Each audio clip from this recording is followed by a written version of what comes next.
Welcome to the Conclave.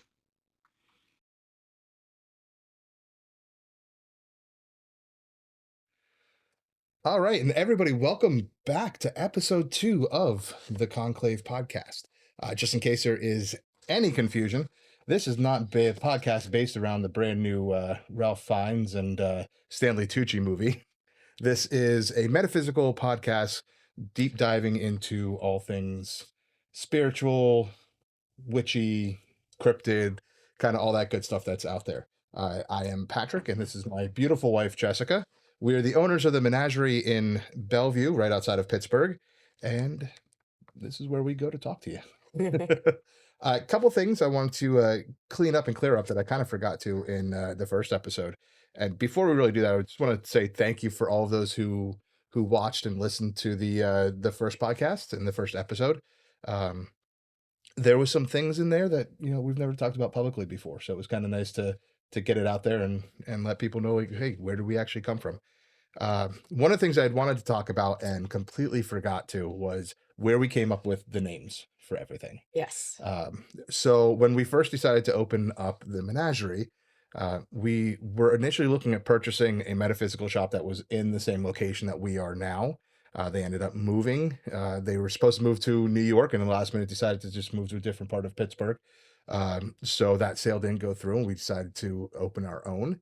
And of course, one of those big things of that is what to call it. And we went back and forth for quite some time trying to figure out what exactly it's going to be. And I always kind of linked into and loved the name Conclave. Jess here is much smarter than me and found the word. Well, not found. She probably already knew it because she's the talented one of the bunch of the Menagerie. And we went with the Menagerie because the technical definition of a menagerie is a strange or diverse collection of people and things, which for a metaphysical store seemed like the perfect descriptor. Yeah. And, we had the things, and in the last 3 years, I think we've definitely gotten a really great collection of people also to go along with it. We did kind of both get our way, though, when it came to naming, because apparently somewhere in eastern Pennsylvania, I think in the Philadelphia area, there was already somebody with the name The Menagerie. So we weren't able to use that as our doing business as name as just The Menagerie. So when you look at it, the full name of the shop is The Menagerie, a metaphysical conclave.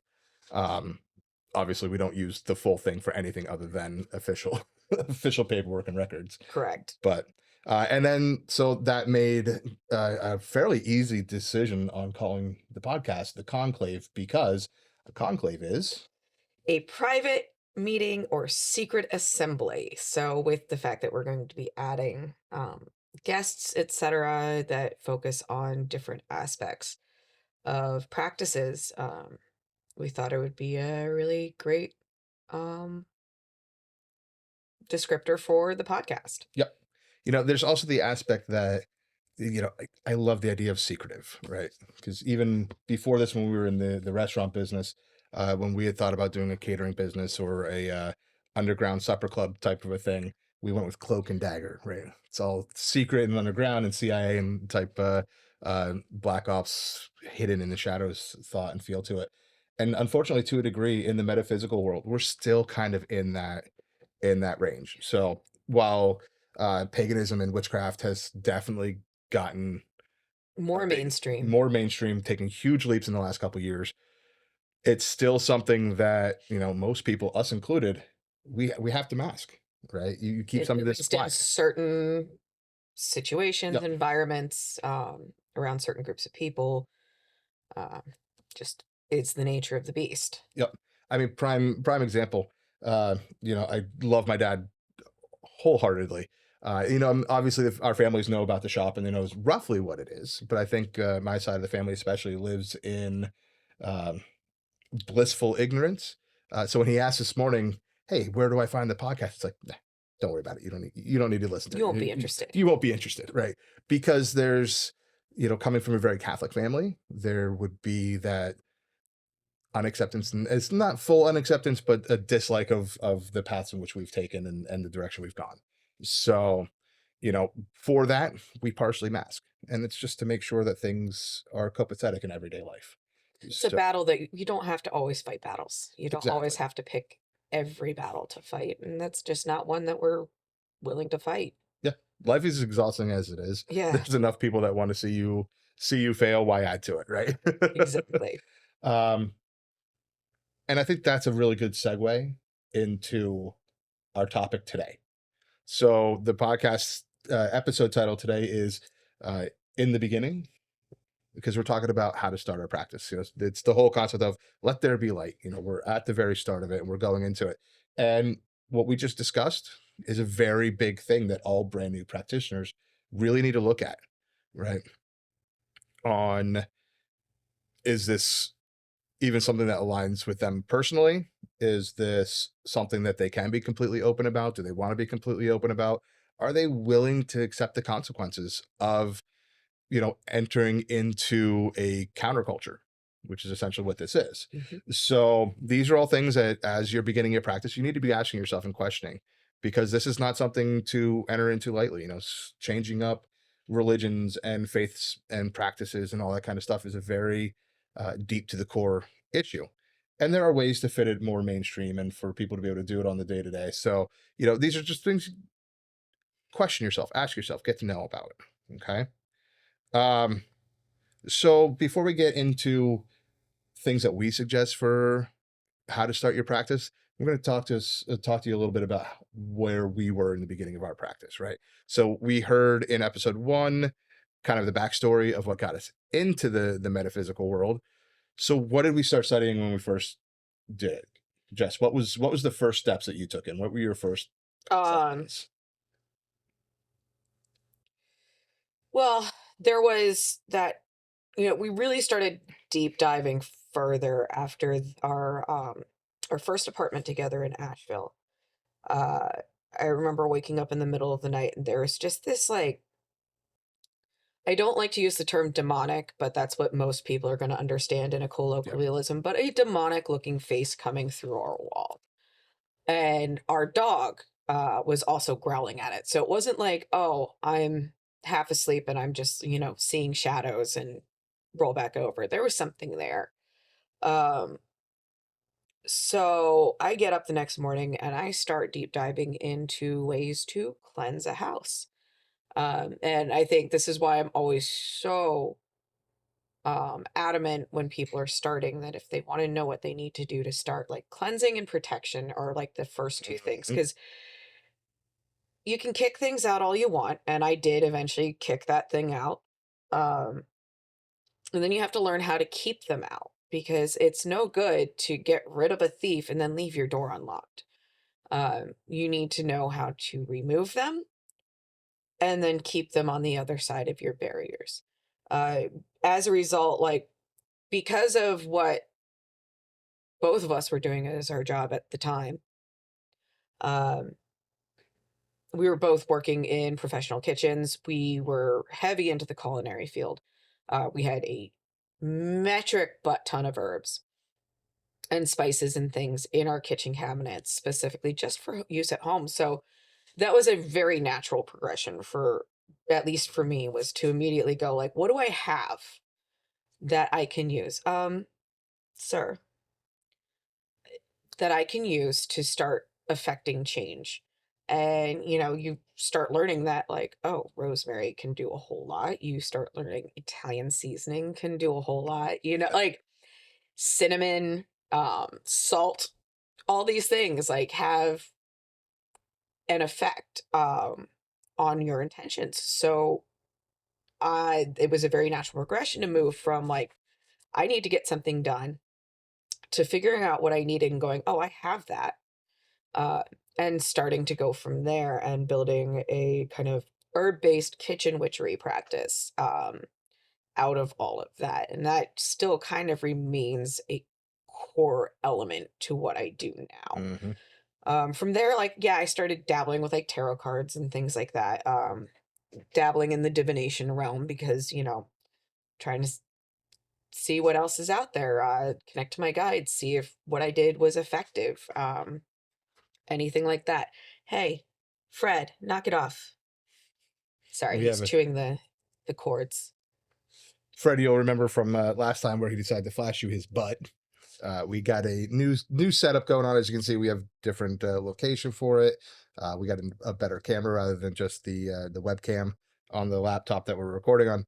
But that gives extra fun things for little orange kitties to play with. So I think he's going to be the little The unofficial surprise mascot. guest star in the podcast.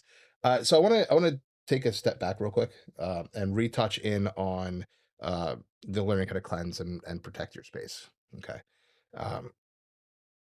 No, other practitioners aren't just going to willy-nilly start attacking you, right? That's not why we tell people that. It's not why we say, hey, this is really important. You should look into this. Okay.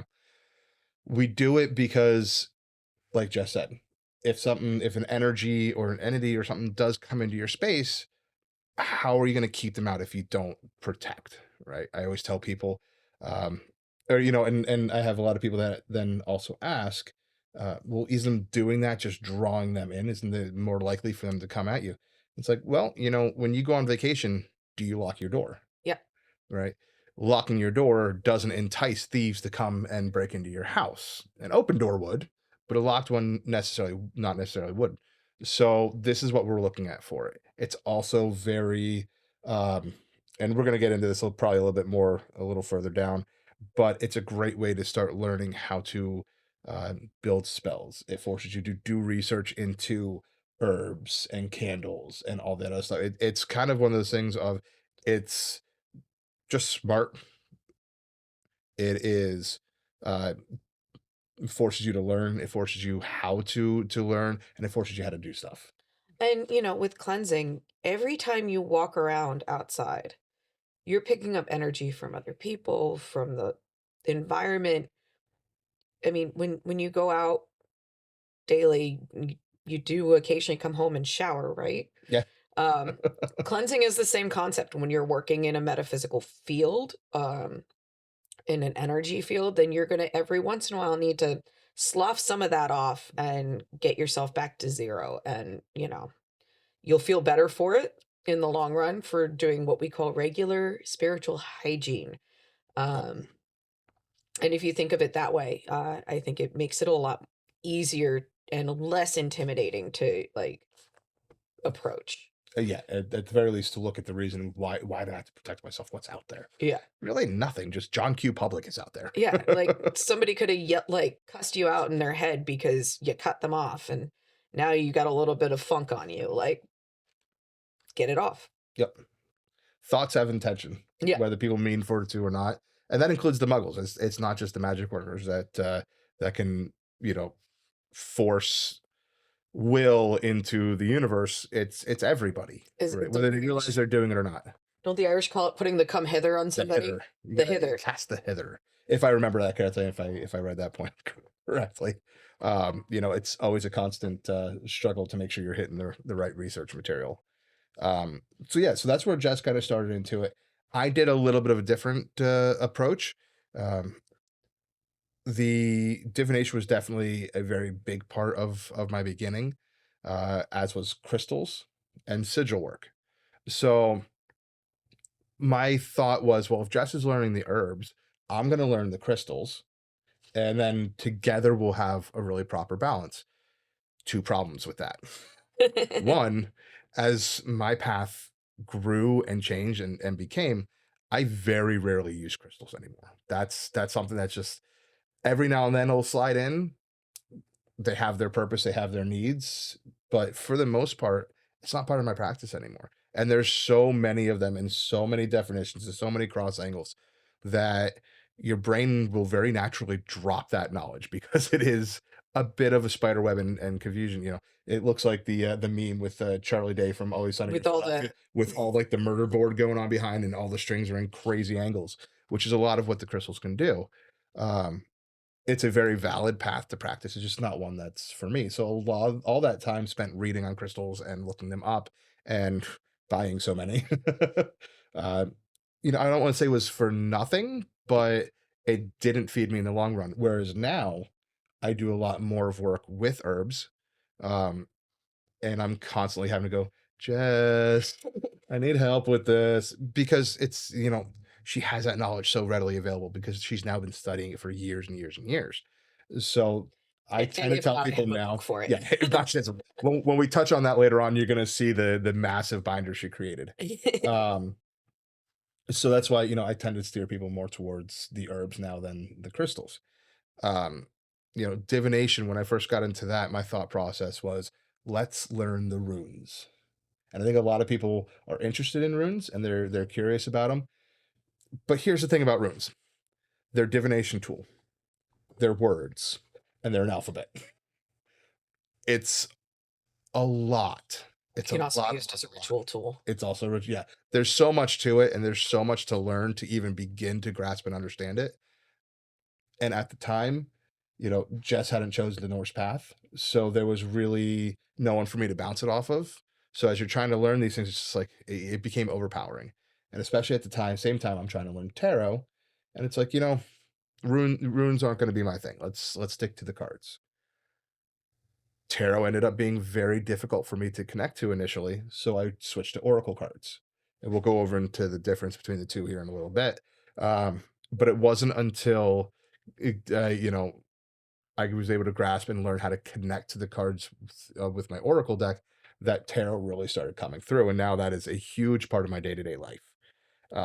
And finally, the last part that I dove into really in the beginning, and this one is still very much wonderfully around, is sigils. And sigils is the act of, you can take words or sentences or concepts and ideas. It's very artistic, right? You get to create your own symbol that has the intent for the working that you want to do into it. It can be as simple as taking letters and just combining them into a symbol. You can draw a whole thing and you can get really creative with it. There was an old warding sigil and protection sigil that I created that had a lock into it and some runes and some ogham, which is the Irish, ancient Irish language and writing style, along with just some other imagery drawn into it. And it was a literal lock that I drew it all into. And then I would post little pictures of it above all the windows and all the doors, and then burn a bay leaf that had that same image on it, and that was the activator to them. So you can make it as simple or as complex as you really want. I still absolutely just love sigil work. It's a lot of really good times. So that is where our practices started. Where did it go? You're going to find that out throughout the podcast. That's kind of part of this journey is the evolution of us as well. But they are vastly different than I think I thought. thought we were going. And that's going to happen to most people when they first start out. And I don't think I've ever heard a single person be like, nope, the first thing I did, it's what I'm still where I'm still at. So don't be discouraged if things aren't clicking when you start out. Try something else. Keep trying something else until something actually feels right, until something is effective. You don't have to go with the first book you pick up. You don't have to go with the first answer you get to. There's a lot of time. Like, you should spend the first several years of your practice just exploring what's out there and getting an idea of a little bit of everything so that you can kind of figure out where your comfort zone is and what really resonates with you. Keyword on that one, folks, is years. It's called a practice because it's never meant to be perfect and you're going to always be adding to it. So buckle up, Buttercup. It's a ride. Very, very true. And that's a good thing. We as people evolve. So obviously our interests evolve. Our practice should change with us, grow with us. Yep. So we're getting into now we're going to get into the kind of the meat and potatoes of what the episode is going to be about, because probably the most common question we get. The most common question we get is, where do I start? And that answer is so wide ranging, right? Because I mean, when you look at it first, it just in the most basic end to it, are we talking about witchcraft and folk magics and that kind of practice? Or are we looking at more of a religious spiritual practice? So those are, the two big main the two can exist separately from each other. Yeah. Like if you want to be a pagan, you don't have to be a witch. If you want to be a witch, you don't have to be a pagan. Nope. They don't like to admit it, but Christian witches do exist. Atheist witches do exist. Yep. Like you don't have like all of these things can exist independent of each other. Yeah. They do cross over a lot. There's a lot of places where they do cross. But it is an independent thing, which is why, I kept saying in episode 1, you have your spiritual path and you have your green world path, because they are fairly separate and different. Today, we're going to be talking just solely on the physical world, right? And the craft side to it. Episode 4, we'll go more into starting a more of a religious experience and more of that kind of path. So with where you begin, you need to know where you're coming from to begin with. What traditions are you familiar with? If you are coming from a Catholic background, it might be easier for you to start incorporating things like archangels. If What hobbies do you practice? Because these might give you a clue to what craft aspects you might be able to go to. Do you work with like crochet and knitting a lot? Do you like to do sewing? Maybe look into knot work. Yeah. And knot craft. If you're a musician, maybe look into sound practices, especially sound meditation. If you are a cook, look into your herbs. If you are an artist, look into sigils. Like these are like, Yep. take something that you already enjoy doing and seeing if you can't imbue a little magic into it. Yep. I mean, that's one of the important things to realize. Magic is in your everyday life. There's so many things that people do that are, air quotes, witchy, that they would never even realize that that's where it's coming from. But Jess is 100% right. If you can find something that ties into it automatically, when we look at our breakdown, as a kid, I was never more than 2 steps away from pencil and paper. I was drawing all the time. Right. I stopped doing it for a number of years, starting to get back into it. But I always kind of felt like that's the reason why sigils were such a draw for me. Jess did a lot of gardening and outdoor work when she was a kid. So, of course, herbs, especially ones that she would have planted before, ties in nicely with her. Mhm. So, and like she keeps mentioning, both being chefs, time in the kitchen, that's going to help push that through. And the nice thing with that is, we were used to following recipes. Yeah. We're used to, looking Building at recipes. and how things work well together, and putting it all like that has translated really well to spell witchcraft. work and especially like complex spell work, where you get a little bit of this and a little bit of that and a little bit all over the place. Because at the end of the day, building a spell, you're usually following like a prescribed process. Yeah. And then you're inputting the ingredients. So, for example, if I were to make a braised chicken dish in the kitchen, I would add whatever seasonings I wanted. But let's say I wanted to do braised beef. Guess what? Braising is still braising is still braising. I'm just changing the ingredients around. That's what a lot of spell work can end up being, especially stuff you do regularly, can very much be a kind of plug and play situation. Once you get a formula down for how to do something, then you can start inserting different ingredients. You can play with like, okay, that prosperity spell I did worked okay last time. Let's see what happens if I try to heat it up by adding something like maybe some ginger or some cinnamon that spice it up, give it a little heat to make it work maybe a little faster or a little more dramatically. So it becomes a situation that you can personalize very well. Mm-hmm. Mm-hmm. So mundane and magical can go hand in hand. They can be separate, they can go hand in hand. It's like everything. So look to what already interests you. Look at what instantly draws you, what kind of really pulls you in. Of course, I say that, and that's the trap that most people fall in when it comes to crystals. It's like, ooh, shiny thing. I want shiny, shiny, shiny, shiny. We all fall into that category. I expect that at least for part of the time that you're doing all of this, You're that gonna crystals, 100% goblin brain. you're gonna goblin brain, especially with the crystals, because they are shiny. They're really cool. They're fun to look at. They also can be really helpful, especially at the beginning for boosting intention. Yeah. So which leads us into our next topic. We're segueing quite nicely into crystals. So when we're looking at crystals, what kind of crystals do we want to look at when we're first beginning? Is going to be a good direction to go on. So what would be the couple that, say like 3, 4 that you would think is really good for beginners? I always say you want one thing for protection. So that could be like black tourmaline, hematite, obsidian, onyx,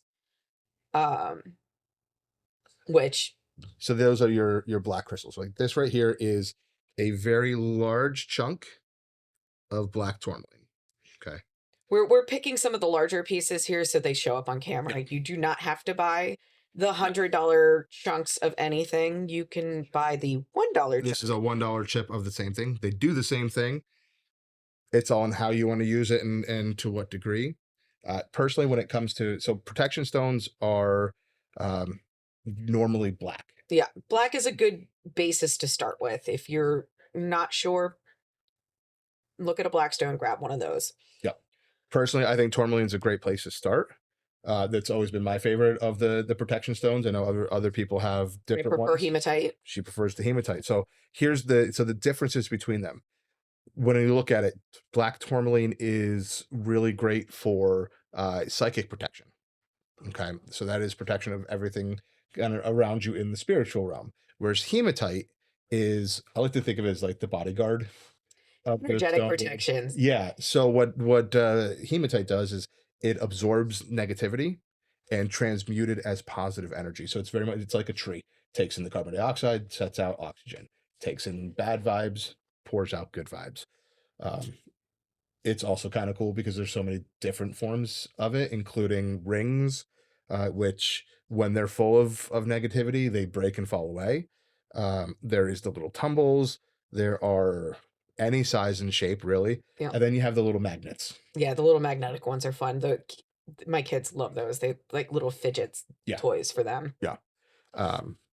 So we've gotten a protection stone. Where should we look next? Cleansing, selenite. That's going to be probably the first thing any metaphysical store will tell you to roll with first. Basically what selenite does is kind of bring your space to a neutral zone. So it's really great for meditation spaces, places that you want to keep kind of cleansed and quiet energetically. And the nice thing about selenite is it is crystallized salt. Yeah. Don't get it wet. Yeah. If you put it in a glass of water, it will dissolve. Eventually. But because, salt has been used for millennia in all types of cleansing policies and practices, including, that's why a lot of times you see it on food that need, when they didn't have refrigeration. Yeah. And storage and stuff like that. Is a purifier preserver. Yep. And it does that in the spiritual world also. So we have a black stone, we have a cleansing stone. Where are we looking next? Obviously amethyst is another great one. It's a kind of spiritual catch-all. You can never really go wrong with a chunk of purple. It's a cleanser, it's a protector, it's a healing stone, it's soothing, it's good for dream work. So if you only get like one piece of something, amethyst is a great one. Especially if you get like some of the raw form geodes, those are really great for like cleansing your other crystals. Mm-hmm. So if you have like a raw form geode on like wherever you keep your crystals, that'll keep them kind of regularly cleansed, so you don't have to do whole rituals to keep them cleansed. So yeah. And also the nice thing about amethyst is it is so widely loved by everybody, both in the magical world and the mundane world, that it is a great one to have around. If you're still still a little in the closet, nobody's still in the broom closet, nobody's going to question it, right? You're going to be like, oh, that's a pretty chunk of amethyst, and move on with their day. Exactly. Okay, so the fourth one that we're going to suggest, and I like this one because it's a blank slate. It's programmable. So we are talking about clear quartz, right? And they come in all sorts of really beautiful shapes and sizes. You get a lot of nice phantom inclusions and stuff like that in there to be able to use as focal points when you meditate. Um, they come in large, they come in small. And the nice thing about it is, like I said, it's a blank slate. So you can put your intention in there. Yeah. Right. If you're looking for a stone that is going to help with anxiety, right? But you don't know what that is and you can't find a good resource that tells you what stone would do that, grab yourself a piece of clear quartz, hold it in your hands, think about it, think about the stone, think about what you want it to use for. And just like with a computer, you've now programmed it to be thinking into that direction. So clear quartz is kind of, amethyst is good at everything. Clear quartz can be forced to be good at anything, just that one thing, right? It won't do you can't be like, I guess you could technically be like, I mean, you can amethyst, cleanse be like it, amethyst. start over. Yeah. But, once you program it, it's for that use until you cleanse it and reprogram. Correct. Okay, so you've now mentioned that twice. So how do people cleanse crystals? It depends on the crystal. Bowl of salt is always good. Some people say bury them. You can put them in the moonlight, especially on a full moon. Mhm. Some you can run underwater. Things like in the quartz family are usually fairly safe. If it ends in ITE, probably avoid water with it. That's usually a big signifier that it will either leach toxins into the water or the water will degrade the crystal. Smoke cleansing, sound cleansing, Reiki cleansing. It literally, however you can cleanse anything, you can cleanse a crystal.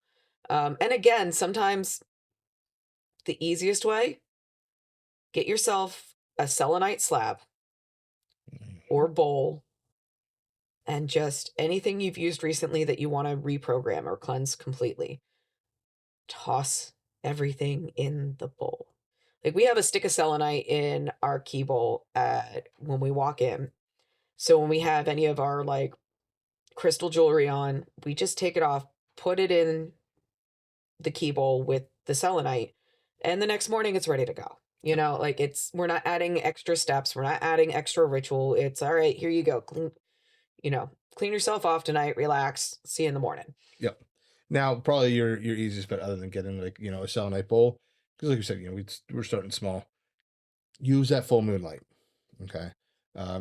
When Jess says a bowl of salt, you don't have to bury it in the salt. Just put like a little layer and put the crystal on top of it, almost like you would see like one of those Zen gardens, right? And it doesn't have to be super special secret salt. It's the salt you buy at the grocery store. Like that jar of Morton's you've got in the back of your cabinet that you refill your salt shaker with. Yeah, you can use that. It could be ionized, it could be kosher, it can be sea salt, it can be any of the such. So don't Dollar Tree stress salt yourself. works just as well as Very true.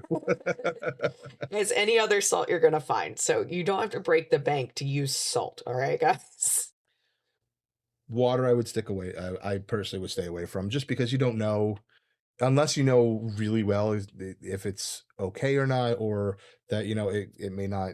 You don't want to damage your crystals. Yeah. Okay, and there are some, especially stuff like tourmaline, selenite, kyanite. Like she said, the ites. It's a good guide to it, but there are others that won't.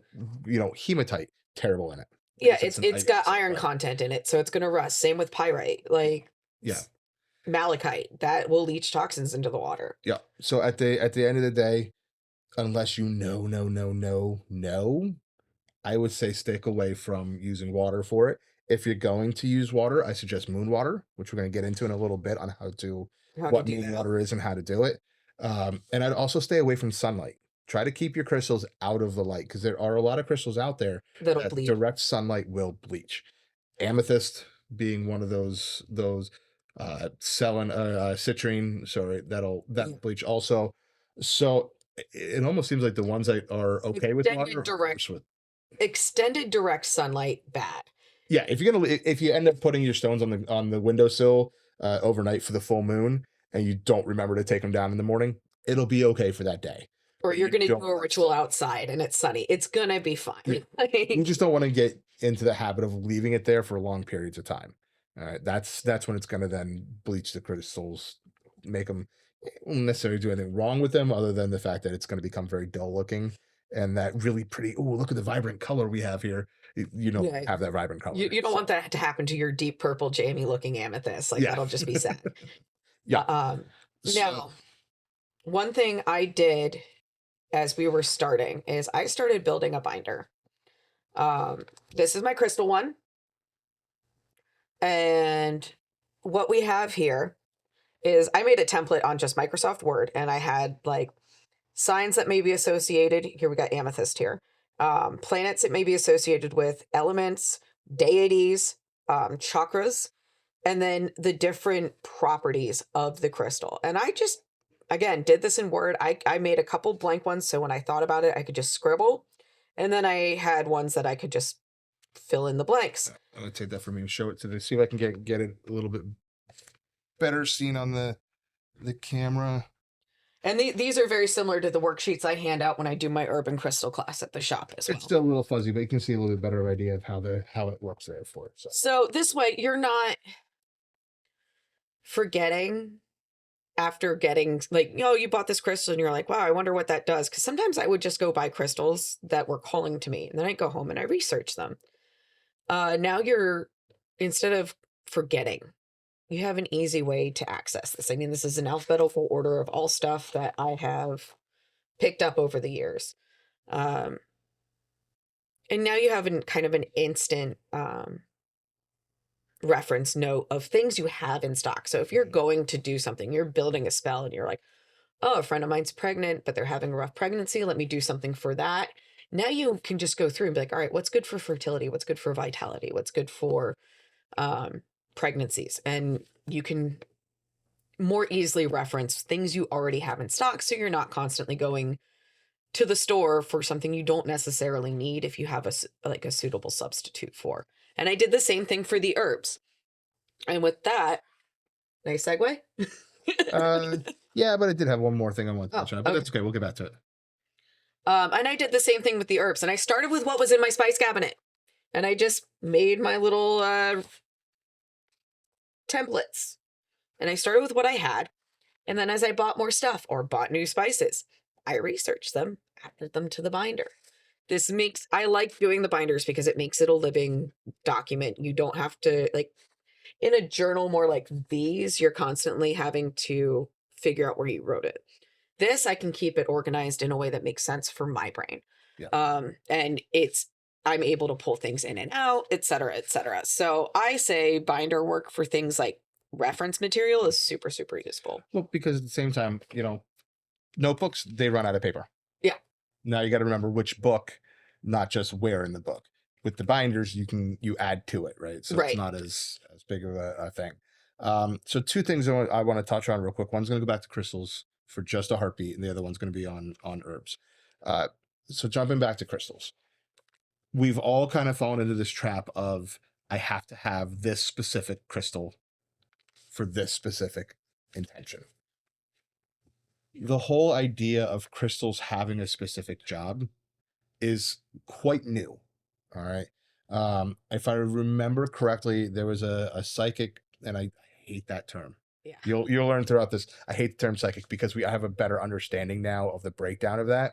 But for ease of conversation, I still use the term. But there was a psychic back in, I want to say it was like the 1970s, who that was his found gift. That was his shtick. He understood the crystals to the point of writing down the list of what it is they were good for and what it is they did. Follow that guide. That guide is a good one. Okay. But if you are standing at a shop like the Menagerie at this giant table of tumble crystals, which is what, is called for the little guys, and you're standing at the giant table and you're like, okay, I want some bloodstone because I'm trying to work on circulation. But all the bloodstone in the bowl is kind of meh. You're not feeling it. But, a little bit across the way, you have, say, red jasper. Mm-hmm. Right? Red jasper, technically has nothing to do with that, but it's calling to you and it feels right. And that's what your attention is being drawn to. Go with the red jasper, right? There's a reason that you may not understand yet as to why a different type of stone than what you are supposed to be getting for a situation is calling to you. Go with that. Trust your intuition, trust your gut. Okay. Intuition is going to be a big thing in your world now. Now that you are in a practice, intuition is huge. Trust it. And there's actually for crystals, if you're looking for a quick reference and some really good information, there's 2 websites I use a lot that are really well researched and actually have like credit where they got their information. And that would be, and you can Google these. There's Crystal Council and Crystal Vaults. Those both have a lot of great information and it's well referenced. Take note of that. We will give reference and praise to things that are great and things that are good. I've got a stack of books here for yeah. We're going to show you some. But when there's websites that we like and that we have researched and know is good material, we're going to give them to you. We are not being sponsored. I'm not. Yeah, we're not being sponsored by anybody, and I'm not going to try to gatekeep any information. We're going to let you know all of our sources. So, our segue now into herbs. We're going to go starting with the crystals and going into that is start small. Don't go into a shop and jump into big stuff like this. Okay. For an idea, this chunk of tourmaline is $100. This amethyst is $50. The big crystals get expensive, and there's reason for it, right? This amethyst, $4. This tourmaline, $1. They do the same thing. Start small, okay? Otherwise, you're going to end up losing a whole bunch of money every single time that you have one single working to do. Start small, save your pocket, save your wallet, start a little on the cheap side. And that is where that's where I'm going to segue into herbs and meet you in that area. And that is dollar store, local grocery store, all of these things. Foraged. Start your herbs with that. Start with the stuff that you can find in your spice cabinet that you already have. Again, this practice is now something that will be going on lifelong. Make sure it's for you before you start diving into and spending a lot of money on a witchy herb cabinet, right? When you want to do that, places have it. We have close to 100 herbs on the wall right now. I need another shelf. Yeah. Oops. So, there's room to grow and there's room to evolve it with it. At the same time, if you come to our shop and you see rosemary and you're like, oh crap, I also need that for chicken. For chicken tonight. We get food grade quality herbs. Not every store does, so make sure you're if you're going to then be like, oh, I'm going to use some of this rosemary to cook dinner tonight, double check and make sure that it is actually food grade quality and not just be like, yeah, it's good enough. I'm going to use these bay leaves for magic and soup. Make sure they're food grade. Yeah. The difference between the two, food grade, they take into consideration any potential pest infestations. All right. They control it a little bit better of what can and can't get to the herbs in it's regulated by a government agency. Transfer, stuff like that. So if you get a bag of herbs that is not food grade, they don't have to worry about rats running around their facilities, right? Food grade businesses do. So take that in consideration. Keep that in mind. I knew one shop who would just tell people all the time, like, oh yeah, that's great for tea. It's you can definitely use that. And I'm like, oh, I didn't know you had food grade herbs. No, we don't. Okay. Will it technically hurt you? Probably not. But, do you want to make tea out of herbs that potentially had rodents running around in it? Yeah. Your call. But yeah, start cheap, start small. This is not, anything you get into that is spirituality based, religious based, it's going to tend to be a bit on the expensive side in the long run because you're looking at specialty items. So when and where you can, be frugal. And honestly, sometimes the best herbs you can use is rosemary that you've grown. Mm-hmm. It's the mugwort or the boneset that grows naturally in the hill in your yard. These are the kind of things that's even better because now you're working with the land that's around you, right? It gives you a relationship with the spirits of the land, with the natural world around you.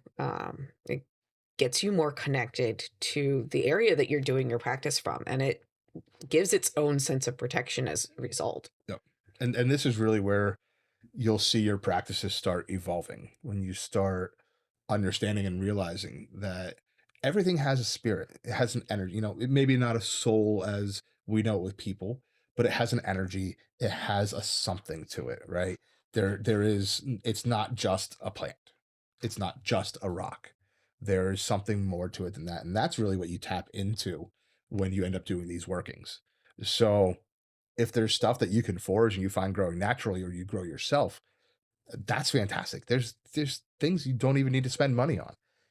That really kind of taps into the belief structure of, folk magics. Use what Mother Nature provides for you. Use what you have laying around. You can use anything.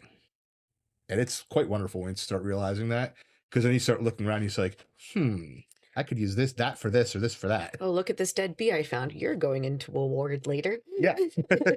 Bees are really great for protective magic and for family and for stuff like that, because of how close knit a community they are. Pull that stinger out. Now you have something for a little bit. Well, we won't get into that. That's for more of it. That's for another day. So some things I would like to add. I have a small recommendation list for herbs. For those who are looking for some hard copies, things they can use as reference. Anything by Starcassus, this is the Hoodoo Herbal, but fantastic information in this book, specifically Hoodoo oriented. But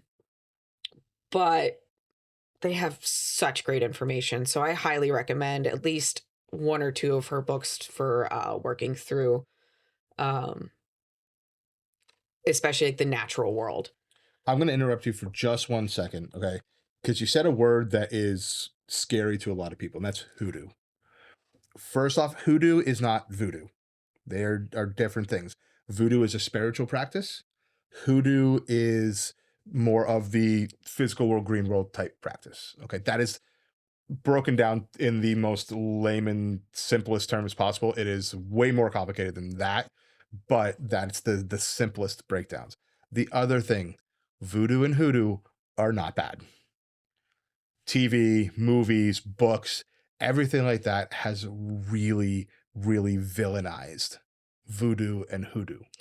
On top of that, first off, they are closed practices. So be wary, especially with any of them. If there's a book on it, that's open information. And I mostly use these for like, what do I use Solomon's seal for? What do I use graveyard dirt for? Like, these are things that all come under the umbrella of conjure anyway, which is not closed. But hoodoo and voodoo are specifically closed practices. I think hoodoo was. It is. Is it? Okay. And it's under the umbrella of the African traditional religions, the ATRs. So approach with healthy respect before you go into those realms. If you are of the 8.5 by 11 skin variety, like Mayo Mafia. Yeah. But so that does touch on something else very quickly. When Jess had mentioned that hoodoo is under the umbrella of conjure. Also underneath the umbrella of conjure is Appalachian folk magic. And a lot of folk magics from our side of the country all fall into that same category. They are related. Which I got a book for that too. They do cross over.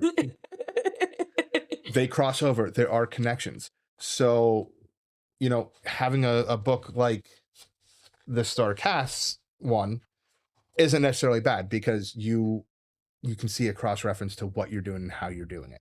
It also helps you to not accidentally be disrespectful where you don't mean to. So things to keep in mind. And yeah, as far as conjure, I have Jake Richards is a fantastic author for Appalachian folk magic. Mm-hmm. So if you're looking for information on that, I would highly recommend any of his books. My favorite of his so far has been Doctoring the Devil, Notebooks of an Appalachian Conjureman. These are all available on Amazon, by the way. Oops. Now, again, in the herbal section, we have the Scott Cunningham's Magic Herbalism. This is a standard. It's a fairly good reference volume. It doesn't have everything I use, but it's a really great starting point. And then Juliet Diaz's Plant Witchery. These are all great. This is a nice little quick reference book.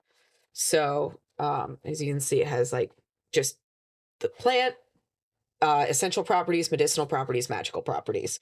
So it's really useful for, okay, I'm just going to go through and do a little bit of plant research. These are all great. Okay, so we're going to move off of herbs for now because we are getting a little long in the tooth. Yeah, we're getting a little long-winded 50 minutes. We're going to try to keep this at no more than an hour and a half. So after herbs, the other direction that a lot of people tend to go and to start with is going to be divination practices. Now, there is one. Is the pendulum over here? Yeah, it should be over there.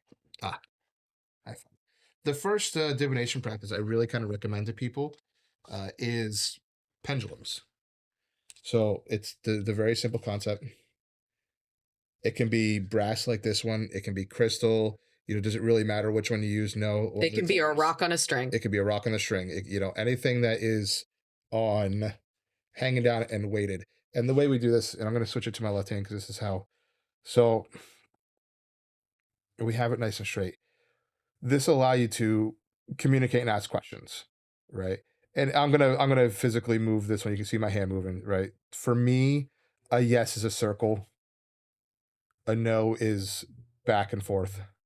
And is to and from. Okay. I think this is a wonderful tool to pick up early in your practice for a couple of reasons. One, it helps you to connect with your guides. It helps you connect with ancestors. You can also use it when you're doing other divinations. You can ask yes, no, like, I used to say exclusively would keep a pendulum with me when I did any kind of readings so that if I wasn't 100% certain that I was heading down the right direction, I would pull out the pendulum and ask it straight up like, hey, am I heading in the right way? Boom, we get a circle. Awesome, cool. We can continue on the reading. It's also useful when you're first learning tarot if you're trying to, kind of memorize the cards and figure out what you're doing. It's excellent for, okay, I just drew the Empress reversed. I'm thinking it's this. Am I correct? Yep. And, asking for that yes, no verification, give you a little bit more confidence and a little bit more aid in discerning what you're actually going into. And as you evolve your practice and you start getting into stuff like working with your guides, it's a great way to ask. Now, some people use boards with it that have like the alphabet and everything on it. Look a lot like Ouija boards or spirit boards. Personally, I have them use the pendulum. So when I was trying to get my guide's name, and so I can understand what to call them, I'm not going to say it on here. It's something that is just between. It's personal. Yep. But I would say like, okay, we're going to go through the alphabet, start swinging on the letters. So it'd be like A, B, C. Okay, cool. The name starts with C. A, B, C, D, E. Okay, the second letter is E. So you can go through it and ask it like that. It's also useful, and I've done this, taken these with and used the same process on ghost hunts and house cleansings, stuff like that. So it's a really great beginner to get into.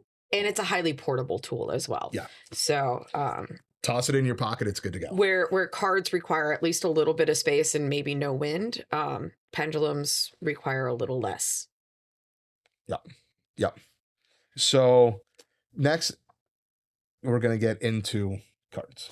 So you get your tarot decks. Your tarot deck. And this is a book I recommend for your tarot deck learning. We have the Modern Witchcraft Book of Tarot by Skye Alexander.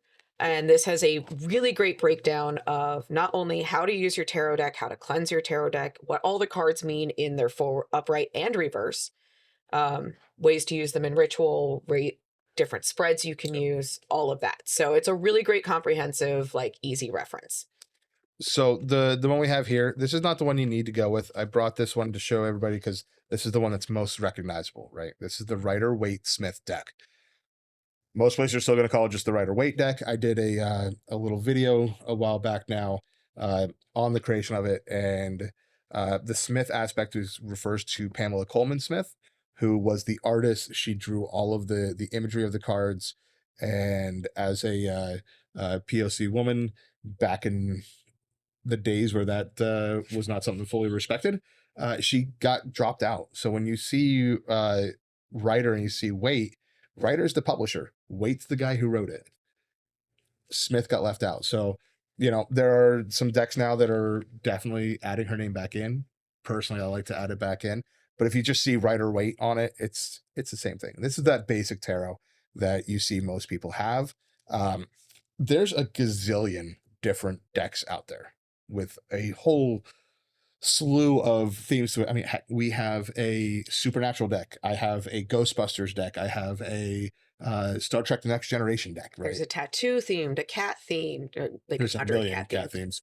Santa Muerta theme. There is other Quintero right here, like there's nice, cute watercolor things. Like there's so many designs to it, but most decks now work off of the Rider-Waite Smith style of reading. So it doesn't matter if you get the Rider-Waite Smith deck or if you get something that you're like, oh, that's just really pretty. I like the artwork. It's really calling to me. The King of Pentacles on the Rider-Waite Smith and the King of Pentacles on my other Quintero. It's all King of Pentacles. It means the same thing. So the artists and the writers of all the different ones, they may, they will have a little bit of a deviation, or a little bit personal spin to it, but you don't have to read those books. You don't have to read it that way. If you know the Rider-Waite Smith way of doing it, you can just pick it up and boom, it's good to go. Every deck, most a chart. I don't want to say every. I don't like using definitives because only Siths speak in absolutes. We're nerds. So. We made it almost an hour before we cursed. That's surprising. That was really hard. Anywho, now I'm not. Oh yeah. So the majority of decks are going to come with a booklet in it. Most of them are going to be smaller. Some that come in larger sets, like the other kin that Jess just showed, has like a full size book to it that breaks everything down. So if it's a thing of like, I don't know how to read tarot, there's a book that comes with it. And there's at least a starter. If there's not, we're going to give you a website that is a fantastic approach to it, and website and app. Yeah. And that's Labyrinthos. And that's spelled Labyrinthos. Labyrinthos. So that is really great for helping you learn it. If you just want to plug into their search, Two of Swords, boom, it's going to give you a full breakdown of what the artwork to it and why, of what it means in just as a complete card, financially. It does finance, love, and there's one other that I'm blanking. Career. Yeah, and career. And then it does all of that for the reversal. There's a lot of these websites out there. Okay. It is the one that we found works best and for us. Like I said, they have an app that's free on the App Store. And again, it's a very accessible website to use if you're just going on Google. So, and if I remember correctly, the app even has like a tarot card of the day. Yeah, you can do like a daily reading. Yeah. Well, you can do full readings, or you can just get a card of the day and it gives you the breakdown. So now, when you're having your morning cup of coffee, you can look at that and be like, that's what that card means. And, it's a study tool. It's a study tool. You can reflect on it for the rest of the day and see if it fits in your day and how it goes. Okay. Now, you heard me mention earlier Oracle cards. So Oracle cards, a prime example here is the Halloween Oracle. And I grabbed this one because this was my first Oracle deck. This was the first deck that I connected with totally. Not this one. This one's still in cellophane. But I like to say Oracle cards and tarot cards it's like the difference between using a sedan or pickup truck to go to the grocery store. Your destination is the same. Your path to get there is extremely similar. It's just that little difference. So tarot has that strict breakdown. This is what your cards mean. This is what the suit means. This is what the that means. Whereas the Oracle decks are modeled around a theme. That one was Halloween. So all the decks are tied into Halloween, whether it be modern Halloween or ancient, but it all ties into the holiday. So that's going to be, and again, there's as many different types of tarot decks as many different types of Oracle decks, right? Oracle, I think, is just a little bit more intuitive, right? It's less structured. Each card's going to have a meaning to it and a reason for it, but it does lend itself more for your personal connections. Yeah, it's a lot more intuitive. Yeah. Whereas tarot, I like to say tarot, you can read tarot 3 different ways. One is just using the textbook definitions of the cards. 2, using pure intuition and spiritual connection. And 3, which is what personally I like to do the most, it's combine the 2. Use your intuition, but you also use the textbook definitions. Okay. So keep that all in mind as you're starting down the path. If you are frustrated and can't learn one, try the other. Right. Mhm. I tried for months to remember the definitions of even just the 4 suits of the minor arcana. And it didn't click. After about 6 months of working with an Oracle deck, I mean, the Halloween deck, all the cards clicked in less than 36 hours. Like, it was like instant. But now knowing that connection and learning that connection, when I went back to tarot and gave that another try, it worked perfectly. So if any of these divination tools stumps you, go to a different one. Yep. Runes also go into this category. It can be a bit frustrating on that, especially if you have nobody else in your life that studies the runes To bounce them off. Right? And there's not as much on the runes, there's not as much readily available information as there is on tarot, or like with the Oracle decks coming with a book. And there's a lot of neo-Nazi influence in modern Norse paganism, so it's always hard to kind of sift through what is garbage and what.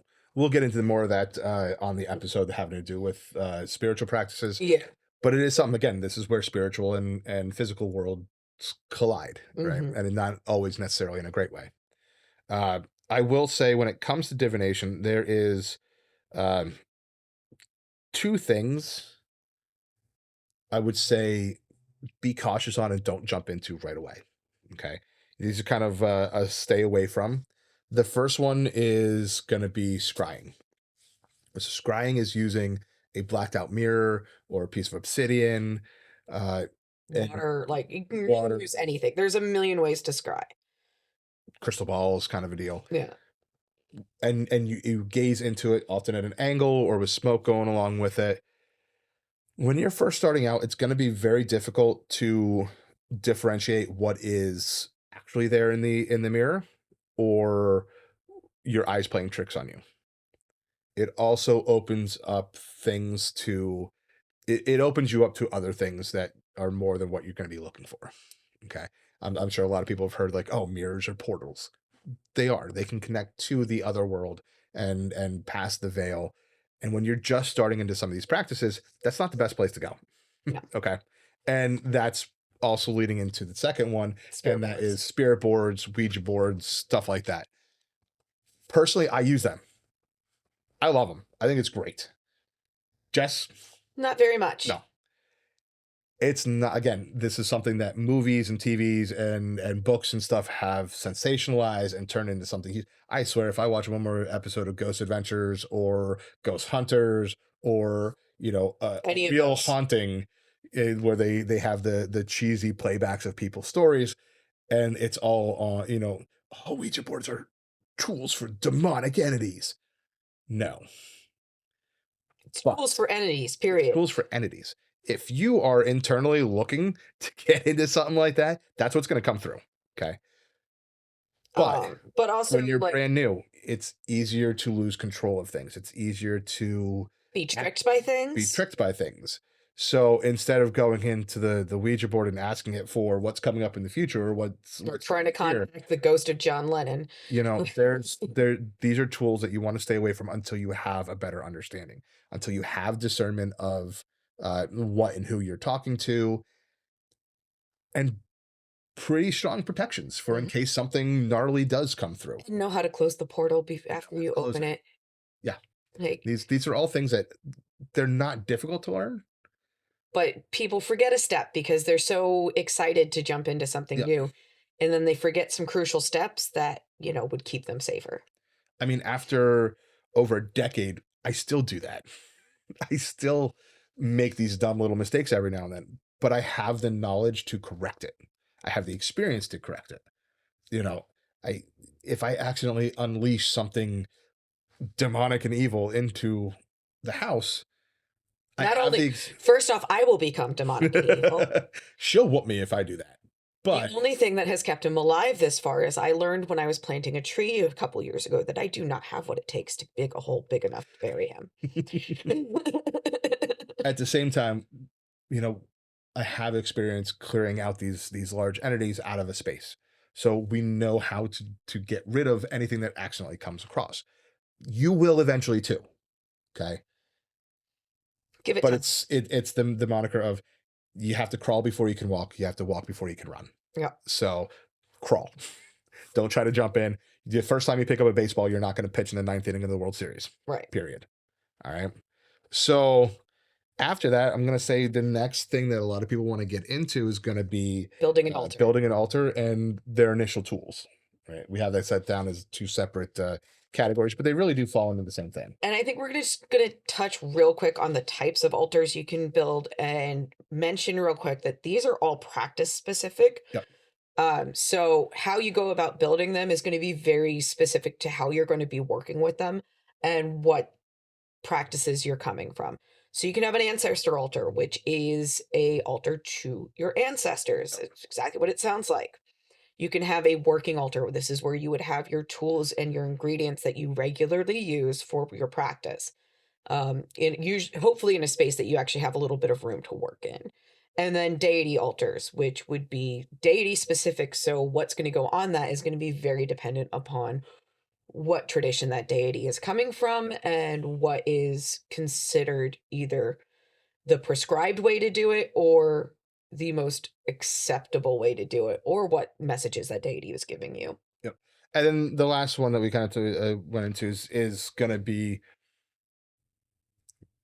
we've already said they're practice specific, but we're looking at practices that are, almost like religion based. So like voodoo will have a very specific way of setting up their altars. Santeria, Ifa, Wicca, they all have very specific altars that you should or shouldn't have or do in very, very, very specific ways. So that's kind of like the fourth category.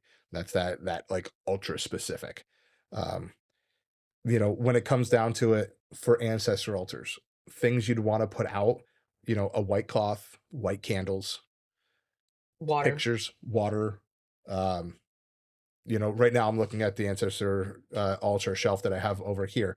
There's a picture of my grandmother, wooden spoon from my mom, rosary beads from my other grandmother.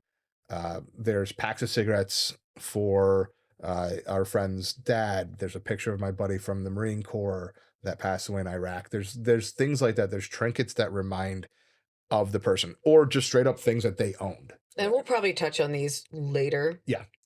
In more specifics, and maybe bring some people from other practices in to explain how they would do it. Yeah. The deity ones we'll go into a lot more with the deity episodes. The practice specific ones, the ones that go into like how Wicca would do it, we're not going to touch. Okay. Yeah. We don't know that. We're not part of that. I'm not Wiccan. I don't practice Ifa. I don't practice voodoo. So we don't practice business speaking on those. And these are closed practices or initiation based practices that are very, very specific. So I'm not even going to pretend to tell you how. As far as your working altar, that we can talk on. And that's what we're going to be getting into with, types of tools and things that you'll want around the house to have on your altar. Yeah. Okay. For example, in our house, we use a big, like China hutch that we got from a friend that we just started this is perfect. We can put some of our crystals here. We can put our cauldron here. Like we can put everything we need to get a working done right here and have a space to work from. Yep. So the number one tool, jars. Okay. I got one over there. It's a pickle jar. Literally a pickle jar. Okay. I don't think I know a single person who claims the witch title or practitioner title that doesn't have a buttload of jars just hanging around just in case, right? And these are good for all sorts of types of workings. It's good for storing your herbs or even some of your crystals Some in. dirt, some moon water. Dirt, moon water, everything that you think you may or may not possibly need, they're good for. You'll be surprised at how many jars you go through in a month or a year. This collection is going to get real big real fast. All right, to a point that you're going to look at it and be like, oh crap, There's going to be once in a while that you're like, all right, I need to get rid of some jars. Right. So jars, so useful, and everybody already has them for the most part. Right. Right. All right. So some of the stuff we want to look at, we're going to look at heat safe items, right? For offering bowls, for cauldrons, an abalone shell, candle holders, incense burners. There's a lot of things you'll do that's going to require fire, right? Even if it's just smoke. Even if it's, burning herbs to cleanse, if it's lighting incense, like, for the love of all the gods, holy and profane, practice fire safety. For fuck's sake, practice fire safety. The amount of people who will leave a paper label on a candle and be like, well, it started burning. I'm like, yes, because you're an idiot. Like, it amazes me that we still have to put on our candle labels. Please remove label before lighting, practice fire safety. Make sure when you're lighting candles that they're not in a space they're going to get knocked over by a cat or blown over by the wind. Fire is real. Yep. And fires in your house are real dangers. So please, please, please, please, please be safe. So looking at, I got a whole bunch of tools over here. So we're going to try off the couch, show them to you real quick and go over this stuff. So these are all different types of incense burners, right? You have your basic wooden one. This stores and holds. This one will have space in the middle here for cone incense, but then also has holes in it for stick. So there's a whole sorts of difference for them, right? We mentioned offering bowls. So offering bowls do tend to be, of any material. So we have brass and bone or horn, sorry. But then also, because we said fire safe, there's other ones that we can use. Stuff like this little guy here, right? This is great for little offerings. It's also cast iron, so it's good for burning and heat. A cauldron is going to be something that you're going to want on your altar. They come in various sizes and ranges. This is just one prime example. But we also want to look at things that we can use in multiple forms. So another tool that's going to be important to your practice is going to be a mortar pestle, right? They come in wide variety of stuff. So we have this one here, which is soapstone. No, that one's fossilized coral. Oh, sorry, fossilized coral. Soapstone is another common one you'll see. But then we also have ones that are like this little guy. It is, it's cast iron. Comes with a little pestle. You can use it as a cauldron. It's a mortar pestle. It's a cauldron. It's an offering bowl. They can get all shapes and sizes. Another one, much bigger. This is the exact type that we use for pretty much all of our workings here at the shop, right? You need to pound something heavy with it. You need to powder up a crystal. Boom, it's perfect, right? It's wonderful. It's also cast iron, so it's going to be fireproof. It can work in a lot of different ways. I keep kind of harping on this and keep going back to it, but things are expensive. Make sure, where you can save a dime or two so that you can eventually afford that giant quartz crystal that's $200 on the shelf. Find yourself a tool that is going to be multi-purpose. Also, don't be afraid to look into thrift stores. Mm-hmm. Antique stores. I got my cauldron from an antique store in Asheville, North Carolina for like $30 or $40, and it's massive. Like, that cauldron brand new at a metaphysical store like this would probably be $100 easily. So look around, do some little treasure hunting excursions. Other things you're going to want incense. Incense is great for a lot of different reasons. Sometimes it's just setting the mood. It can also be valuable for the practice itself. Frankincense and myrrh, really great example of it. You can use it to cleanse. You can use it to cleanse. We have one that's sweetgrass, cedar, and sage. Sage and cedar are really great cleansers. Sweetgrass, a little on the different sides, but that helps pull in the ancestors and the spirits or the energies that you would want around. So you're cleansing and attracting. Different scents can be used as offerings. I mean, let's say you have an ancestor altar that your mom's on and she really liked roses. Well, get a rose incense. Good offerings for ancestors, coffee and tobacco. You don't want to sit there and smoke a cigarette for them, or just have, or go out and spend $11 for a pack of smokes. Get some tobacco scented incense. Get coffee scented incense. You have that stuff burning on the ancestral altars instead. So there's ways that you can incorporate incense into it. We also sell a couple types of house-made incenses that are have intention to it, right? So it's a bunch of herbs along with an igniter, so it keeps itself burning, some resin to keep everything sticky together so that it all kind of works as one. And the herb base to those incenses have intentions. There's protective, there's attractive, there's a whole lot of properties that can go into it. So incense can be a very big and awesome addition to your practice. Another one, so we have athames, wands, or just anything as a focuser. A focusing tool. Right. Wands aren't going to work like Harry Potter. I think we all know that. Okay. Most of us probably know that. For those that don't, wands don't work like Harry Potter. But they are good for focusing your energy, directing your energy, and giving you a focal point for what you're doing. Yep. And athames can do the same. Athames are just like little daggers or knives, right? Not always little. Some of them can get quite big and ornamental. And if you get sharp ones, you can use them to cut stuff. Exactly. Now, you don't want to get so sharp that you're going to end up cutting your damn finger off. But, if you have it where when you need to chop down some herbs to go into your working, or if you need like the flat side to, if you need it to help break up even some resins or roots or anything that needs to be made smaller and be cut, now you have it. Again, we're using tools in multiple ways because athames can also be used as focusers and focal points. Okay. A journal is a really great tool. It's one that I'm terrible at. But, that includes things like my urban crystal binder. It includes things like this tarot journal where I write down like my readings when it's something that I really want to remember. My outline for the podcast. If a spell or a working or whatever you want to call it works for you, chances are you're going to want to use it again. So have a spot to write that down. Write it down. A lot of people are going to call that a grimoire. Cool. You want to call it just journaling? Cool. These are all words that are up to you on how you want to use it, but it's a great way to remember everything and be able to use it again in the future.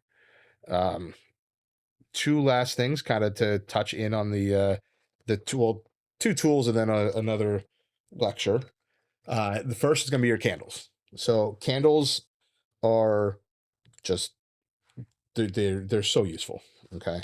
And they come, especially if you want to go with just like the little chime candles, right? They come in multiple colors. Does color necessarily have to come into play for your practice? Not necessarily. And white candles can basically be programmed for whatever you want. So white's always a good bet. And you can buy a pack of like white tea lights at the dollar store for nothing. So white is, it's the clear quartz of the candle world and the colors. It's programmable. Now, a lot of people are going to go along with different colors for the candles. To a degree, so do we. We are fortunate enough to have a candle maker here in the shop. And we do refer to the proper colors that go along with it. At the same time, and if I'm doing just a quick little spell with the chime candles, am I going to worry too much about the color? Personally, no. For me, that's not that big of a part of my practice. But it does help. It's an extra layer of intention. Having to go in and look at what color is best for what is another layer of intention. Mm-hmm. Okay. So we have the candles, and then we have moon water. I'm sure Moon water is probably one of the easiest tools you can get into your practice. it's so simple. Take that jar, that recycled pickle jar. You go to your tap and you fill it with water. And then on the full moon, you put it outside or in a windowsill if like you live in an apartment and you don't want to go put it in the, courtyard or whatever. And then you let it charge overnight. And then you go and put it on your altar and voila, moon water. Easy peasy lemon squeezy. And you can use this for cleansing. You can add it to your cleaning products and use it to help cleanse your house. You can water your plants with it. You can water your pets with it. You can drink it. You can drink it. So it's very versatile, very easy and inexpensive to obtain. And I highly recommend using it. You can put it in a spray bottle with some salt. Mm-hmm. And boom, now you have a cleanser. You have a cleanser and a charger all in the same time. Yeah. And the nice thing is the full moon, it's a 3-day cycle. You don't hit it on day 1 or day 2, boom, you still have day 3. Still got day 3. Okay. Because we are all bad at calendars. I get it. If you're stumbling home at night, look up and see, oh crap, it's a full moon. And you're carrying a bottle of water in your hand. Just leave it on the porch leave it on the porch, chuck it out in the yard. You're good. It is so simple. We do sell it here at the shop. We make it and we sell it. And it was I feel like you basically are buying the jar. Yeah, it's silly. And Jess was like, no, we shouldn't do that. But, every once in a while you forget to do it. And some people are like, I need this right now. And it's still 2 weeks till the full moon. Exactly. And it's like, all right, shit happens, life happens. And it's because of people like me, because I could never remember when the moon cycle was. Partly because as things progressed, I realized the moon cycle is not part of my process. It's not part of my practice. If and when I do incorporate the moon, a lot of the time it is the new moon, the dark moon, but not always. So, do I still use the moon a touch? Yes. Is it something I overly worry about and think about on a daily basis? No. All right. So there's a little bit of a pause in what we were saying because Jess had to go leave and use the bathroom. I'm only mentioning this because editing that out of the video is going to be new for me. So if there's a notable skip or pause or jump or something weird in it, that's why. I'm still going to leave this part in so everybody knows that you abandoned them for the bathroom. And if you notice, she was bouncing a little bit for there. And I'm like trying to hold her leg down with my leg for a second. Like, stop. And it kept going. But I'm not editing out this part. I'm going to edit out the part where she had to walk away. And I was like, doo-doo-doo. Okay. That pretty much touches a lot of those beginner tools. The only other thing I will say on it is, again, like the crystals and like the herbs, start small. You don't know how long this is going to be for you, like how long this is going to be your life, right? You don't know it's for you until you try it, until you dive into it a little bit. So don't go out and spend every penny you have saved or every cent that is left over from your paycheck on these things. This is why we harp on and say, get multiple use tools. If you need an offering bowl, if you need a burn bowl, if you need a mortar pestle and you need a cauldron, get that mortar pestle that is also a cast iron. It does all of that, right? So instead of spending, easily $100 to $150 for those 4 or 5 items, you're spending $40 for one. You need an offering bowl. Go down to the local thrift store. There's a million little crystal candy dishes left over from great grandma's house that got cleaned out and donated that you can probably get for $2. Yep, 100%. So, you want all those big, fancy, beautiful, and appealing items? Get it over time. Yeah, it'll start small and build it up. This isn't a race. It is a marathon. It's nothing that's ever going to finish until you say, I don't want to do this anymore, right? You're always going to be learning. You're always going to be growing your tool collection. You're always going to have something new to need or want. Start small, okay? Our next thing that we want to talk about today that people ask in on is a huge part of practice, meditation. Just do it. Just do it. I don't want to hear, I don't know how, or I can't sit quietly that long. If you can't sit quietly, you need to learn how to, because if you are not letting your brain get out of your own way so that you can get your messages, guess what? You're never going to have the discernment you really need. And I'm not talking sit down right now and meditate for an hour. Not what I'm talking. Start with 5 minutes. Heck, start with a minute. If you have a hard time, just start with a minute of sitting quietly, picturing something blank in your mind. Just look into the darkness. Just sit for a minute. When you're able to do that and not have intrusive thoughts, move to 2 minutes, then to 5 minutes, right? I personally, when I meditate or when I journey, 15 to 18 minutes tends to be the average, right? Nobody needs to sit there and meditate for, I mean, if you want to and you can meditate for an hour, good on you, dude. Like, that's awesome. I wish I had that time. But time or that bladder control. Yeah. Start small, build up to it. Okay. This is why I say I don't want to hear the excuse. You can train your body. If this is something you are serious about, you can train it, because meditation has so many big key things, not just for the metaphysical world. Meditation is great for your body. It's great for your mental health. It is a very, very good thing. So even if you never stick to the metaphysical world, meditation is still a beautiful thing to have into your daily life. And it's an exercise and a learned skill, just like anything else. So just like drawing or cooking or any other thing, it's going to take you time to build up the muscles that make it easy and seamless feeling.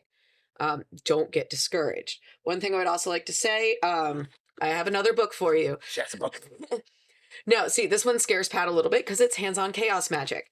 But a lot of chaos magic is visualization, focus, and meditation. This book reads like a workbook. It starts with exercises that you can slowly add new ones or progress ones you've already mastered into the next steps. So this is a really great way to start like a focus and visualization and meditation practice, because it'll be like, all right, start with this. If that's not working for you, try this. Yep.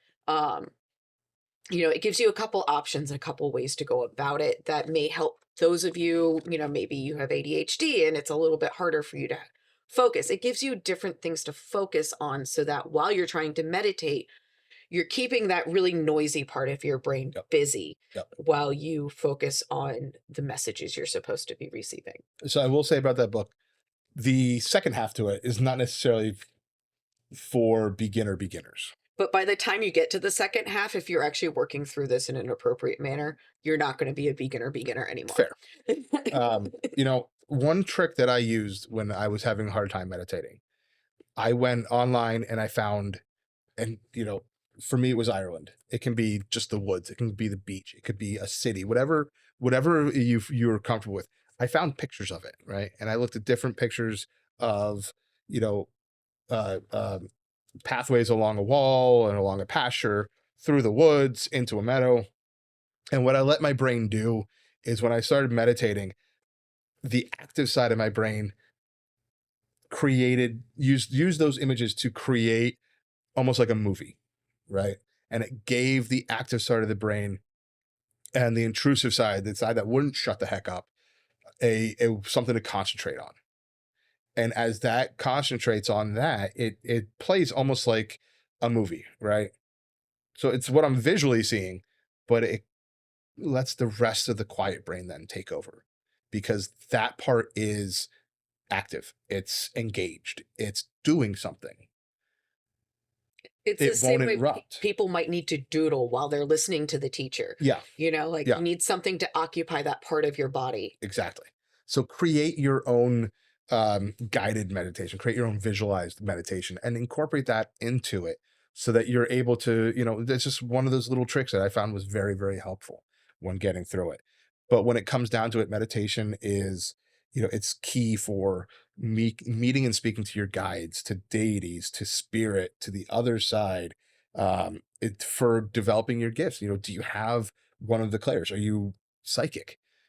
You need to develop that, right? It's like any other talent out there. It's something you have to learn to push through and learn to become better at. So meditation is the way we do these things. Meditation is highly, highly, highly important. It's one I recommend to everybody, but start small. Train yourself up. Let it get to a point where you can do longer meditations, but just do it. Please. No excuses. No excuses. So, what kind of workings should we start with? And we've already kind of touched We've already on kind of touched on this. Cleansing and protection, period. Yep.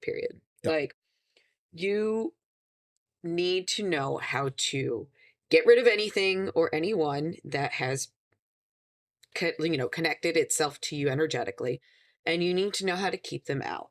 And I have more books for you. More books. All right, so Uncrossing.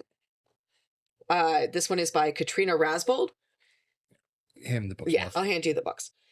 So this is really great for learning how to take what's called like crossed conditions off of you, things that maybe have been put on you either intentionally or unintentionally that would be affecting your own well-being, prosperity, etc. This is a great book for that in different ways to kind of cleanse that off of you. For protection, Protection and Reversal Magic by Jason Miller, is a fantastic starting guide for just various different protection techniques. He goes into sigils, he goes into crystals, he goes into all sorts of different things. Really great, really approachable. And then specifically for warding, I really like this by Rest of Nail and Prick of Thorn by Althea Sebastiani. It's, again, very hyper specific, so it's very easy to access for like, I'm just trying to build a ward. I'm trying to learn how to build my own wards. And this is a very folk magic approach to that and very accessible. So I highly suggest all of those for people looking for a resource. Now, we're harping so much on cleansing and then protecting and warding. Future episodes will be on that, and ones that are fairly early on in everything, because it's something that we feel is extremely important. So the first one, it'll come in proper order. We're going to have a cleansing episode, and then the very next one is going to be a protecting and warding episode, because those two go kind of hand in hand. So that's coming up big time in the future. Now, things you and when we say these are the workings you should be starting with, I mean, this should be like the majority of the workings you do for months. It should be the majority of workings you do your entire practice, to be honest. I mean, it's something that always goes on, but I'm saying like exclusively. Yeah. For quite some time until it's second nature. Yeah. Then move on to something else. Okay. But things you definitely want to avoid when you're first starting your practice. This first one is very difficult to do, and that is, do not do workings and do not do anything when you're emotional. Yes. When emotions are running high, when you're cranky, when you're angry, when you're overly happy, overly joyed, all these things, they all take a part into how everything goes. And if you are scatterbrained, or you are angry to, like, if you're raged or exceptionally sad, you're all over the place, and your working is going to be all over the place. You're going to end up sending things to places you didn't even understand, know, or try. Okay. So wait until you calm down. Wait until you're at a point where you are thinking completely logically, completely free of emotions that take over. That's when you do your workings. And that's not saying not to use the emotions, but you need to be able to use them in an intended way. Yes. You don't want to use them when they're high. You want to remember those emotions and keep them with you, so that when you go to do something, you can use that to fuel it, but it needs to be able to be focused before you do that. The next one, and this is in my outline, it's all bold, uppercase, yelling. So yeah, it's yelling. Love spells. Don't do love spells. I will hunt your newbie ass down. And there's always some little like 15-year-old girl who comes in and is like, I want to do a love spell. I'm like, oh, kiddo.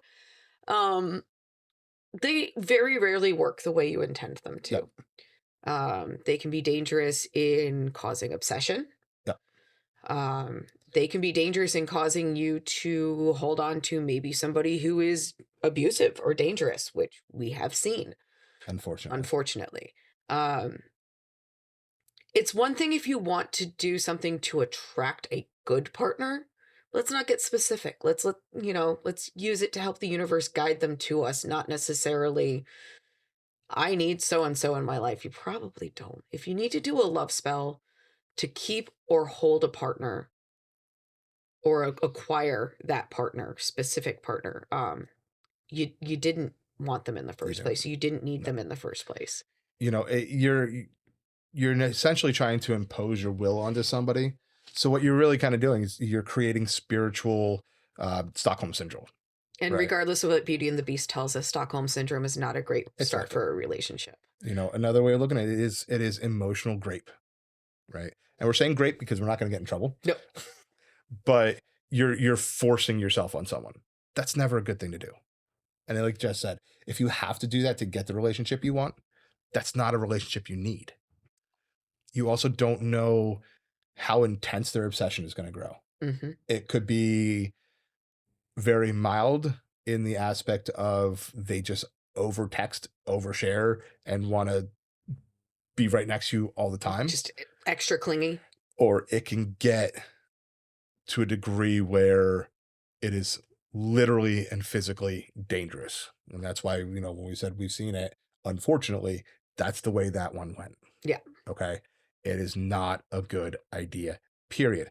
Now, if you want to do something to help attract a partner, like Jess was saying, do it more on the general. Think of it as the magical push-up bra. Yeah, it's spiritual makeup. Spiritual makeup. There are good practices and stuff to go with along that. But again, these are things that are getting a little close to the edge of being dangerous or implying will onto others. So these are things that you're going to want and need experience on before you dive into this. Okay. So this is not something for newbies. Love spells, passion, attraction, especially dealing with another person, do not do right away. You're going to want to take quite a bit of time before you do something like that. Okay. Even when you look at it like money and prosperity spells, they're not going to work the way you want it to. You're not going to instantly win the lottery. So even for those ones, you have to look at, potential consequences. You do a spell because you need, you're not quite ready to be able to pay rent yet and you want more money. You do a spell, fantastic. Guess what? That means that you are forced into overtime at work for the next week because people aren't showing up or they're calling out sick and you have to stay in work. That's how it really works. You're not going to just magically find money. Every now and then, is it a possibility that you find $50? Cool. That's great. But the majority of the time, it is more of a, here's your opportunity to make money. Right. And it's hilarious because we've had people come in. It's like, yeah, it didn't work the way I want. I didn't get the money. It's like, well, what did happen? I don't know. Work kept calling and asking if I could come in. I was just like, no, I don't want to do that. It's like, you just the universe gave you the opportunity to acquire the money, but it doesn't work like Harry Potter. You can't just say $1,500 and wave a wand and boom, there's $1,500 without you doing anything else. Yeah. I always say, always do something like a prosperity spell in with something you're doing in the physical realm. Yeah. Do it while you're filling out job applications. Do it while you're, applying for grants. Do it while you're applying for scholarships. Take that spell, put it in a little baggie that you can put in your pocket or carry in your purse. Right. Let's say you work for tips. Get some more tips that way. We've seen it work that way, but just magically getting money, that's not going to happen. Right. And that's the easiest lesson to learn on spells and how they work. Right. Because I would say probably prosperity and stuff like that would be your next step spell to go to after your cleansing and your protecting. Because at the end of the day, ask the good stuff to come to you. Exactly. Another thing, there's really just, there's three more, of these, and then we'll move on to the closing and final connections on it. First is hexing and cursing. Don't do it. Not right off the bat. And maybe never. Some people never do it. That's a personal and moral decision that you get to make for yourself eventually, but don't start there, man. Like, It's so heavy. There's so much of yourself that has to go into it. You're giving a bit of yourself every time, depending on how deep you want it to go. You have to sacrifice a bit of you, right? and there's a karmic bond that gets, forged in doing those, that you have to understand that you're tied to that now. Yeah. Like, now, are we going to say never do it and that we've never done it? absolutely not. Am I going to tell you that I do it? I'm not going to tell you that either. But it is the most, I would say, one of the most complex things that you can do magically. And it's not something that I ever dabbled in until many, many years. Yeah. Didn't even think about it. Yeah. Probably the closest you could say dabble into would be like a freezer spell. Yeah, like a freezer jar. Yeah, where you put like the person's name or the situation into a jar, fill it with water, and pop it in your freezer. Not really a curse or a hex. It just helps to slow down and stop the situation. But that would probably be I'm trying to stop this person or freeze this person from doing a particular behavior. Like, anything beyond that. Can you find the information and do it? Technically, yes. Should you? Hell no. Even if it works out well for you in the long run, just because it worked out well the first time doesn't mean it was still a good idea. Yeah. Okay. Please stay away from that until you are 100% ready. There's a lot of things that go into it. And even just knowing whether you can personally handle the outcome, I always tell people when you're looking at doing it, understand like what is the worst outcome of the situation.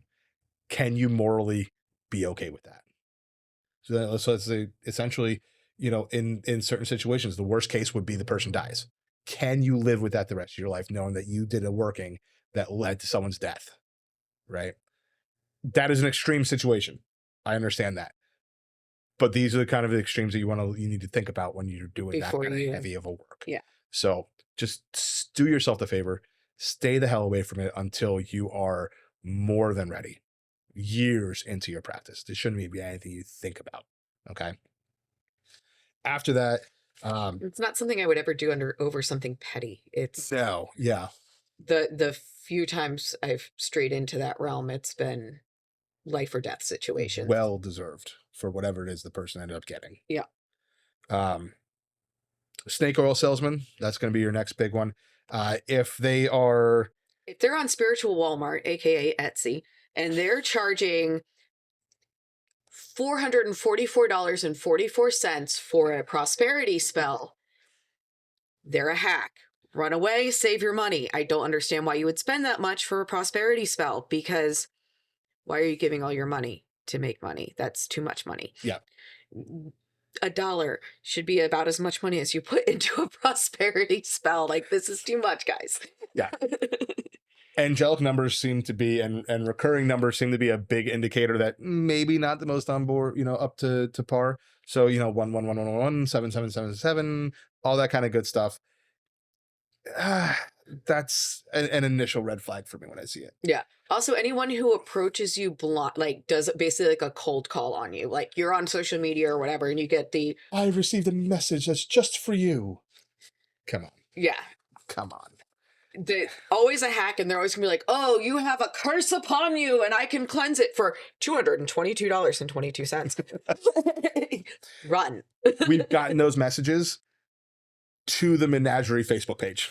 No practitioner or reader worth their salt will be cold calling anyone, especially via social media. And you'll see that, like, one of the things we'll tell you to steer clear of is the University of Witch Talk in a lot of ways. But there are legitimate people on Witch Talk. And they'll even say in their bios, I will never come to you to solicit a reading or any of that. They'll let you go to their pages and search them out. So legitimate readers and practitioners will have a presence that allows people to come to them if they need help. Exactly. And will not seek you out. Yeah. So just red flags on that. All right. We actually have later in the season, we have a full episode on this because we've seen a lot. We know a lot. We fell for some of it. Yeah. We've learned our lessons. So we're going to help pass that on to you. But those are just kind of the first few things. And Jess already mentioned, the ticky-tacky, social media, it's not Hogwarts. Yeah. Be careful of who you listen to. And there's a lot of toxicity in those like social media groups and those social, like those parasocial relationships. So be very, very careful who you let into your energy when delving into this for the first time. I mean, we know of one practitioner who is Pittsburgh based, but is solely on social media sites. She does the whole, for just $777.77, I can put your name into this petition with so-and-so, right? It is usually within closed practices that she's claiming to be working within. Oh, yeah. She's apparently in the last 3 years joined like 6 different closed practices. Yeah. But, in reality, we are friends with a friend of theirs. And we know for a fact that quite literally she just got a box of candles, 1 tarot deck, and the very next day she had Etsy store up and running. She had Facebook and Instagram going. She's charging hundreds of dollars for readings and spell workings, and she was less than 72 hours into her own practice, right? Just because they seem knowledgeable doesn't mean they are. Do some research on it, look into it. And that kind of brings me to... So if they're selling ritual oils with glitter, make them explain why. Yeah. And if they can't give you a reason that makes any sense, heck. There are reasons for certain workings why glitter does make sense. Make them make sense. Mm-hmm. Or no. Then the last thing ties into this. Avoid teaching. Don't try to start teaching somebody and telling them how they should do something or what their practice should be. As we're sitting here on a podcast. Okay, we have a long time into this. Our first year, our first 2 years, our first 3 years, would I attempt to teach somebody how to do anything? Hell no. Nope.